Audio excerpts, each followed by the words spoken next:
Welcome back to the second morning session.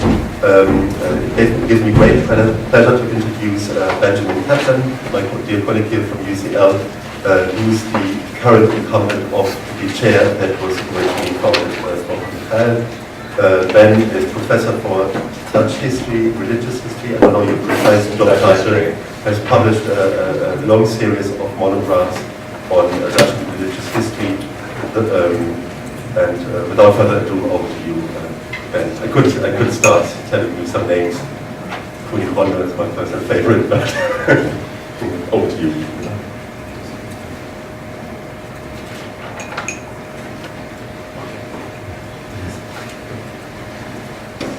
So, morning everybody.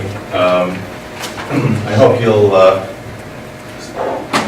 excuse me if I speak less formally than the previous presenters. One of the subjects of our gathering today is indeed the legacy of Geyl on British views of Dutch and Belgian history. And I'm going to address an aspect of that. He certainly did leave a lasting legacy in this regard, but it has been perhaps amended, revised, and challenged a bit more than some people realize by scholars in Britain, by British scholars elsewhere, not least the USA, where I come from, and of course in the Netherlands and Belgium. I'm going to focus exclusively on his interpretation of the revolt and the legacy of that interpretation.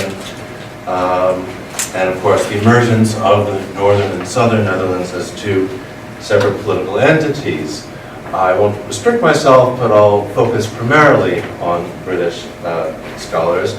I have to issue an apology because there are so many of them who have made major contributions to the subject whom I don't have time to talk about, including some of my predecessors in the chair like Nier and Kosman and Zwart. Other dear colleagues. But what I'm going to do is just briefly talk about Geyl's view, what it was formulated in response to, and then the various modifications, clarifications, and challenges that have been formulated in response to it, influencing and shaping British understandings of Dutch and Belgian history in the process in an ongoing, continuing discussion. Well, Geyl did indeed set out this fairly iconoclastic position regarding the revolt very early here at the University of London in a series of 3 lectures. He amplified these views. Colleagues Pieter Geyl have already spoken somewhat about this. The first volume of his Geschiedenis van de Nederlandse Stam appeared in English in 1932, and that was partly, at least, his own work of translation. He was indeed pugnacious, responding to the work of Fraun and Olbrander, Kroon, and Bloch, and others. But in the English-speaking world, the principal and most influential interpreter of the revolt up to Geyl's time had been someone else, namely John Lothrop Motley. Now, Motley was a Bostonian. He was an American diplomat and a very dedicated historian, but not a professional one. And like so many scholars here in Britain, as well as in the US, in the mid and late 19th century, he was writing back in the 1850s, 60s. He belonged to what Herbert Butterfield in the 1930s labeled the Whig interpretation of history. For him, the Dutch Revolt was one in a series of struggles glorious struggles in which the champions of freedom of all sorts came gradually to prevail. The revolt, like the story of so many other conflicts, the Reformation itself, forward all the way to the American Revolution, was, in Motley's account, a quest for freedom, both religious and political, and key to the interpretation was the interlinkage and mutual dependence of religious and political freedom one on the other. And so the protagonists who played the most important role in Motley's version of the story were indeed Protestants and Republicans rebelling for independence from the tyranny of the Habsburgs and the tyranny, as they saw it, also exercised by the Catholic Church and its clergy. Like other interpretations formulated in the 19th century, Motley held that the North and South were different, had been different already prior to the revolt, and the North was more freedom-loving, more inclining towards Protestant, had been already more independent, had more recently been incorporated in the Habsburg state.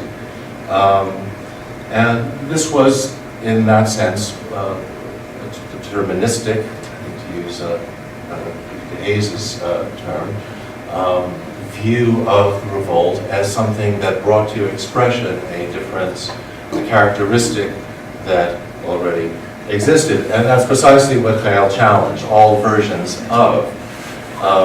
He argued that the differences between North and South, and above all, the autonomy and Protestant, official Protestant character of the northern state and the Catholicism, the Habsburg loyalty of the South, were a product, not a cause, of the revolt. He pointed out that Calvinism was, as it was indeed, stronger in the southern provinces, especially of Brabant and Flanders, than it had been in the north, that the sea beggars and William of Orange's actions were initially in 1572-73 not popular, even in Holland and Zeeland. And he pointed, as said before, to the importance of the great rivers, the Maas, the Waal, the Rhine, the Lek, the Linge, and the complicated estuary delta that they create, this whole region. And so, quote Geyl, he said, the rivers enabled the rebellion to entrench itself in the north, while Spain recovered the provinces situated on the wrong side of the strategic barrier, and thus it was the accidents of war, to quote him again, that accounted for the autonomy and Protestant ascendancy in the north. Indeed, in subsequent work, in particular an article he published in 1927, Geyl went further to claim that the North had been Protestantized rather than had been inclining towards Protestantism. To the contrary, that its population was overwhelmingly Catholic, and that it had been kind of carrot and stick that had led to the spread and official establishment of Protestantism in the North. He pointed to the role that education played, poor relief, and the desire of elites to hold government office. This was a point that Lucas Crochier picked up upon, again, a Catholic historian who received Geyl favorably indeed, who developed this Protestantization thesis, adding and emphasizing other factors, in particular the condition of the Catholic Church prior to the revolt in different locales, and then also the question of where, in the course of the great turbulence of the revolt, Catholic pastoral care had been interrupted, because in Roquier's view, where it was not, the population remained what it always had been, that is, Catholic. Well, certainly, to stick to the British story, it was primarily in the wake of the publication of the English translation that his views gained most traction. In the 1940s, 50s, 60s, it indeed was dominant. And in the sense that it was not a story about a teleological unfolding of a national character seeking expression through history. It was, Geyl's view was completely in line and typical of kind of early and mid-20th century historical writing, and the ways in which it moved away from and rebelled against 19th century historical writing. It was in the 1970s that the first major amendment was proposed to this thesis by a British scholar. This was Geoffrey Parker, again alluded to earlier, in a series of works, more monographic and broader works. He pointed out that the rivers were not quite so, at least in themselves, quite so formidable a barrier that armies could not cross it, or indeed that they constituted the frontier of conflict for decades. But in the 1570s, of course, the frontier of conflict was up here, and then in the 1580s it was down there. The frontier hardened, especially in the 1590s, and the rivers played a key role in that, but other things did as well.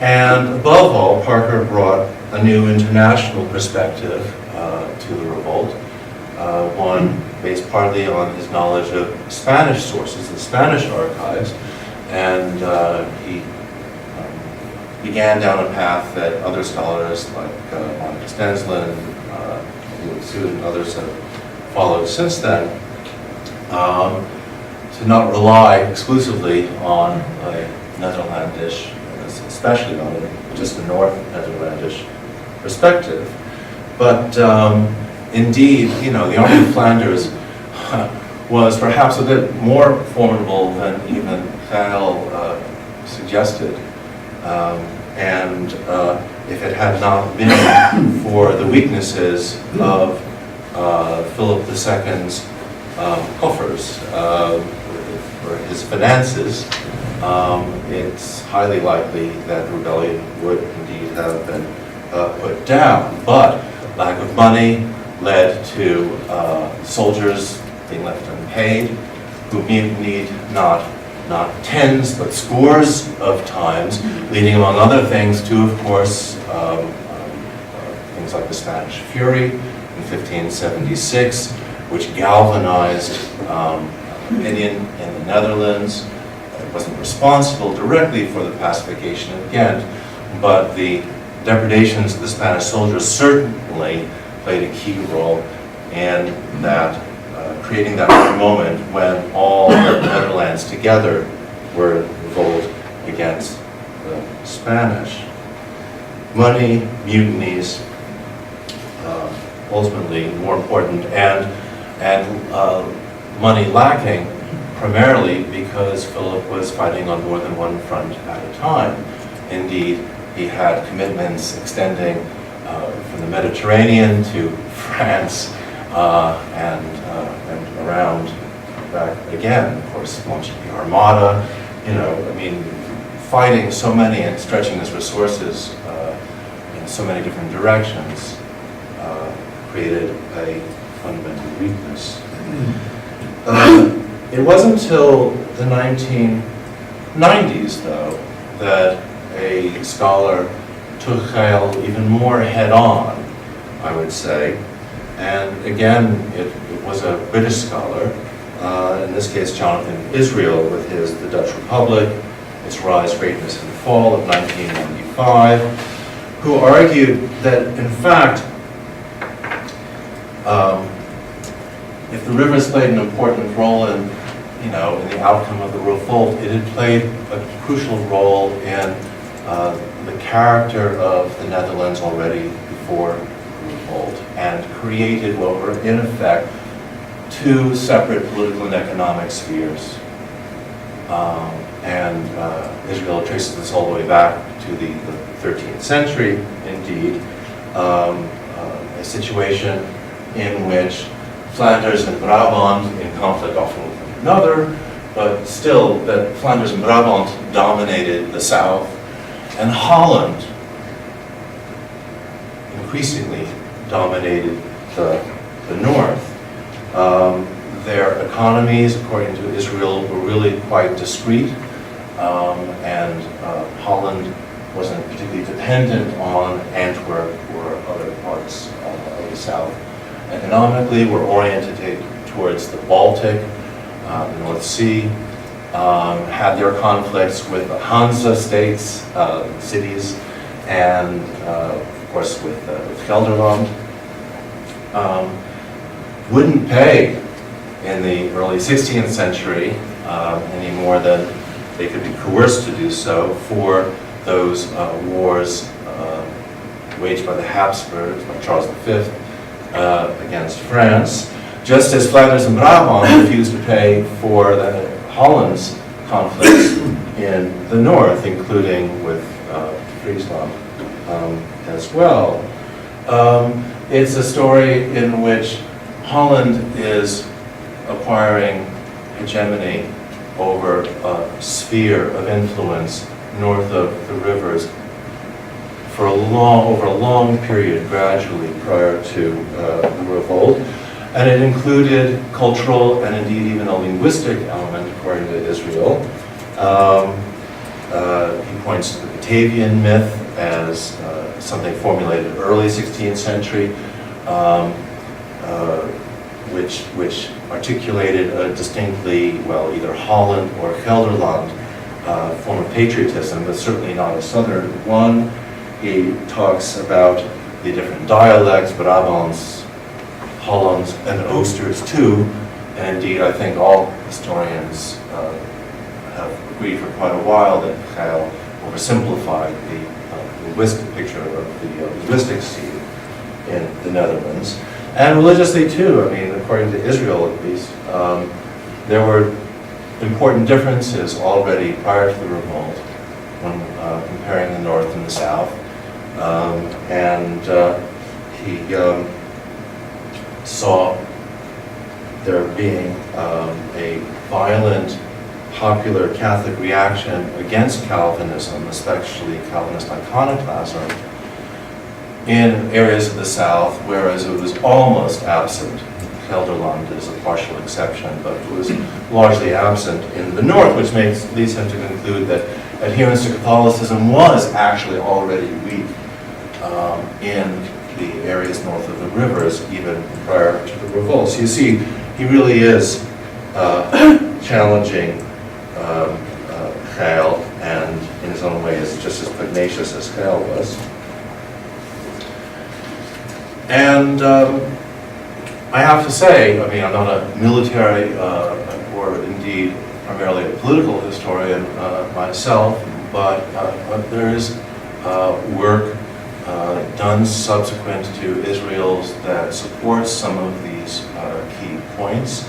The work of James Tracy in this regard is really the most important. Long series of works focusing largely on Holland, culminating in a book that appeared in 2008, The Founding of the Dutch Republic. And he criticizes Israel, but his conclusions or findings do, in many respects, agree with Israel's. Above all, he does see Holland emerging by the early 16th century as, to quote him, the financial hub and political center of a sub-regional economy. And in the course of the revolt, what's absolutely clear is the extent to which Holland, I'm speaking basically of the states of Holland, the governing provincial entity, the states of Holland prioritized its own defenses over the interests of the other northern provinces, over the interests or concerns of anyone in the south, to defend Holland's garden, as they would say back then, and its approaches. And to that end, they basically used Utrecht and Gelderland being key for armies crossing the river and posing a potential threat to Holland, used, rather cynically, Gelderland as a buffer to have the war fought on that territory rather than Holland's own as soon as possible. When you look at the military strategies of the 1580s, Tracy points out, and again this agrees in some ways with these previous challenges to Geyl, but Geyl might not disagree with this point at least. That basically, the army and political leadership came under the leadership of the Duke of Parma. His priority was Flanders and Brabant. His overwhelming priority was that. Holland's priority was to defend its garden against threats from the east, and it therefore militarily, and this continues into the 1590s, its priority is control of north of the rivers. So, in other words, the two sides have strategic priorities that don't directly clash with one another. Each leaves the other, to a certain degree, to achieve its ends. Now, the one thing that Tracy has a knowledge of far greater than anyone else, I believe, is the finances of the revolt and the finances of the province of Holland in the 16th century.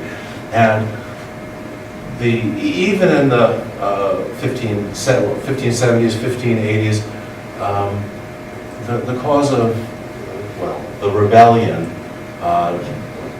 and its military forces depended utterly on the tax revenues being raised specifically in Holland, and so Holland's priorities were going to prevail. It was Holland's money that paid for revolt to a very considerable extent. Now, Alistair Duke was mentioned earlier this morning. He too is a very important British scholar working in 16th century Netherlandish history. Alistair, writing after Jonathan Israel, he's not pugnacious, au contraire, but in his own very discreet manner, he contests Israel's arguments pretty directly, and is far more in line with Geyl's, actually. He sees there to be no really crucial fundamental difference between North and South. One does see a state formation process taking place in the 15th and 16th centuries, but the creation of a sense of common patria, common fatherland, was elusive, in his words. It was late in coming as well, and was built around a fear and hatred of Spain that was shared by Northerners and Southerners. Doesn't see anti-Spanish sentiment as greater in the North than in the South. Just a last few words about my own work, because it too is a response indirectly at least to Geyl, and certainly builds on the legacy of his interpretation. I mean, Geyl argued that the North had not been more Calvinist than the South. That's pretty much undisputed, I think, by anyone today. But he went on to argue that indeed the population had been overwhelmingly Catholic, forcibly, as I said, coercively Protestantized. Rothier supported him in this argument.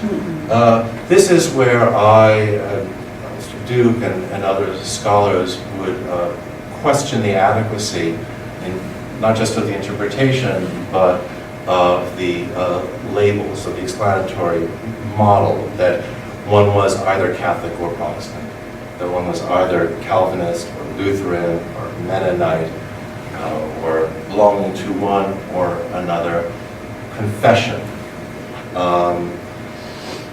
As scholars of the 16th century looking at German lands or England, France, other countries did so, arguably Geyl too anachronistically projected back on the 16th century a degree of religious development that was very gradual and took well over a century to occur. The religious sentiments of Netherlanders, when studied kind of on their own terms in the mid and late 16th century, are fluid, amorphous, protean, and a large majority of people were not Catholic, certainly by Philip II's definition of that religion, nor were they Calvinist by the definition of Calvin himself or his close followers. Calvinists called them libertines often because they adhered to the discipline and conformed to the orthodoxy of no church, and were accused of living equally freely and hedonistically. In one of my works, I tried to address, to analyze and address this question of what Northern Netherlanders actually believed. In my findings, I was responding to Geyl. I was also, though, building on the work of Julian Bolcher. It was Julian Bolcher in the 1970s, really, who first kind of articulated the notion that there was a spectrum of views. I don't like that metaphor, spectrum, exactly, and I don't use it myself. But that nevertheless, the religious positions of many people did not fall within any particular confessional church's camp. And I was trying to agree with the point, but then take it a step further and see and understand how the views of these libertines wasn't just a compromise between Catholic and Protestant positions. It wasn't just moderation. It had content of its own that one could relate to the views of people at the same time elsewhere in Europe as well, including a very strong dose of spiritualistic beliefs that encourage people to see religious dogmas and institutions as less important than a kind of ineffable direct communion and communication one could achieve with the divine. My last point basically is just to say that that work in Britain and in the Netherlands on the revolt, as in other fields, is increasingly international.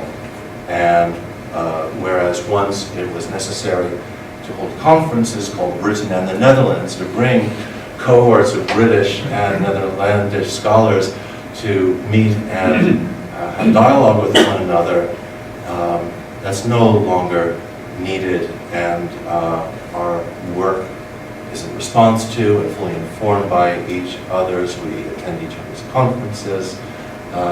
And London, I would say, has been, to a great degree, integrated into a wider network of Low Countries scholarship. Thank you very much.